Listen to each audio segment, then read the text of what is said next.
I found out that a friend died today.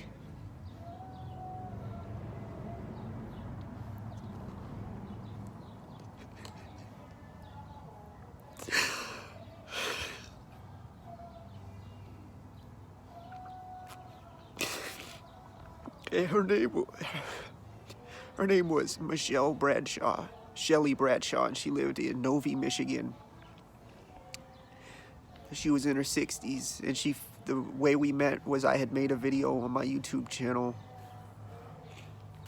within the last year about being in so much physical pain and being tormented and struggling with suicidal thoughts and ideas.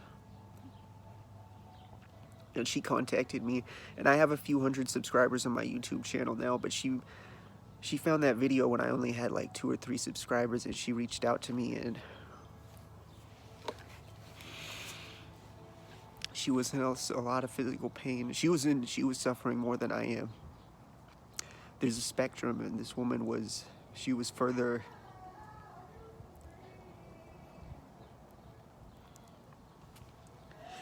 We started talking like daily, or at least every other day, every few days.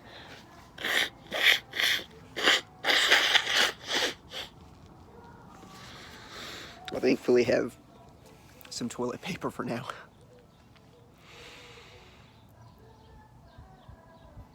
And she was suffering so much, and she was on Ativan for her anxiety. And the area she lived, she couldn't find a doctor to prescribe her any amount of pain medicine whatsoever. Being on the Ativan, she couldn't be on both, and she was so dependent on the Ativan that she couldn't get completely off of that in order to get on any pain medicine. And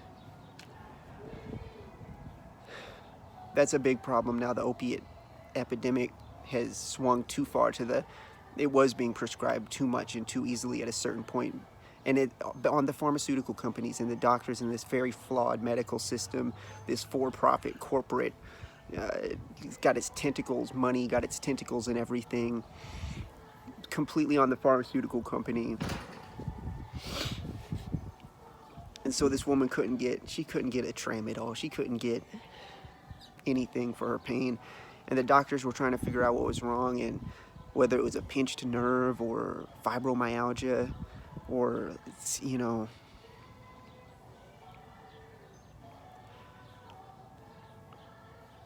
in my last message to her, we had been talking daily on the Facebook app, and on top of all of her physical struggle and her health problems, she was having problems with her landlord.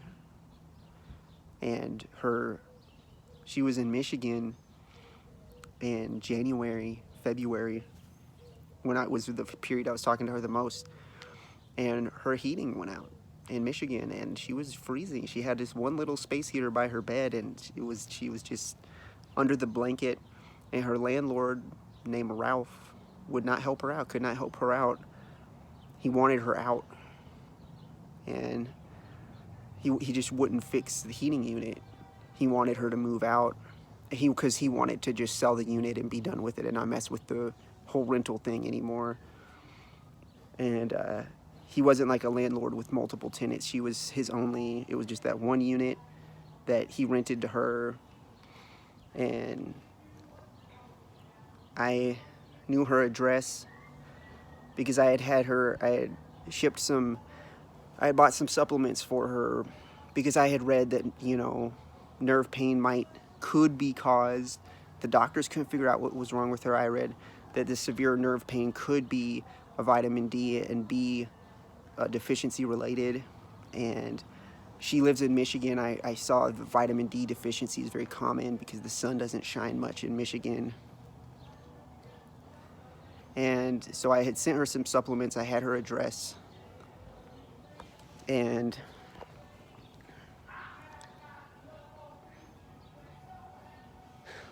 my neighbor, I don't know if you can hear the music or not. I've got some new neighbors moved in, and they've been blasting it. But and then I bought her, I think, 2 or 3 space heaters that were supposed to be like, I couldn't afford the $3,000 for a brand new, like, full heating unit, which was her landlord's, responsibility. He should have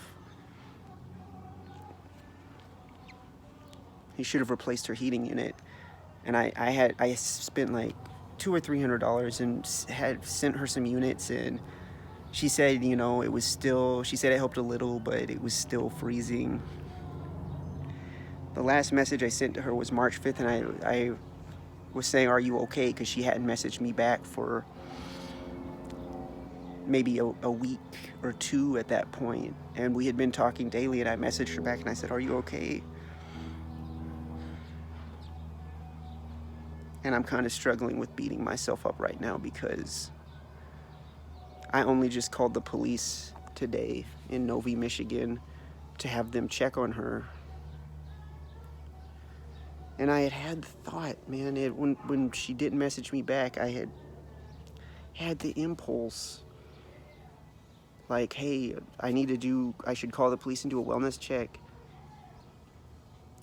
And I was really distracted, all this coronavirus stuff, and I was like, all this stuff happening in the world, and I was like, what is going on? And I was stocking up on food, buying food on my credit card, and I went out and bought a few extra packs of toilet paper before, and not hoarding it. Don't hate on me. I bought a few extra packs and now I can't find any anywhere.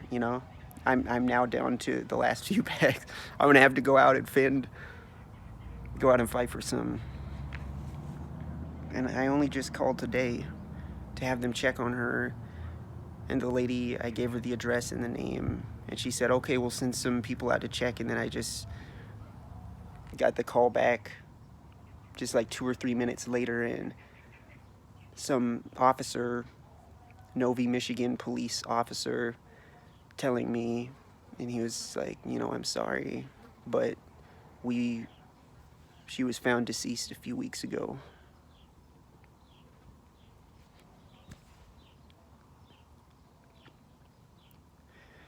And I asked him, like, what was the exact date? And I'm struggling with beating myself up now. Like, I should have called immediately. I should have, as soon within that first few days when she didn't message me back, we had been talking daily, I should have done it. And and he's told me he can't tell me the exact day, and he can't tell me the cause of death. So I don't know if there's an investigation. She had talked the whole basis of our friendship, and she left comments. She left comments on a few of my YouTube videos. You can go and you can see Shelley Bradshaw commented on some of my videos. And I was there for her as much as I could be, and I was struggling, man. I've been struggling myself with physical pain and addiction and the need to distract myself. And I don't know if she killed herself. And I don't know if she died of natural cause. I feel like there must be an investigation, because he couldn't tell me and he couldn't share the details with me. Like, I feel like if it had been natural causes, and if he got my name and my number, the cop did, and if I don't hear back from them in the next few weeks, I'm gonna call, within the next few weeks or month, and be like, okay, can you tell me now what happened? She was so sick, I wouldn't be surprised if she died. She was so sick and she was in so much pain. I wouldn't be surprised if she died from her health problems. I wouldn't be surprised if she committed suicide. And then some of the stuff she told me about her landlord, just anecdotally, he sounded like something off about him. He sounded sociopathic a little bit. He wanted her out. He wouldn't fix her heating unit.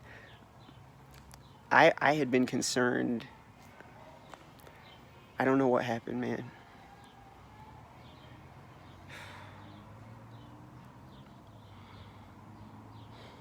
Just rest in peace, Shelley. And I believe, and I know a lot of people don't, and Shelley, I believe you're alive still. And I believe that you overall are doing better in this moment. And God bless you. And I wish that your physical suffering could have been eased, and I wish this medical system had been able to do more for you and had not failed you. And in this moment right now, I know you're doing better than you were.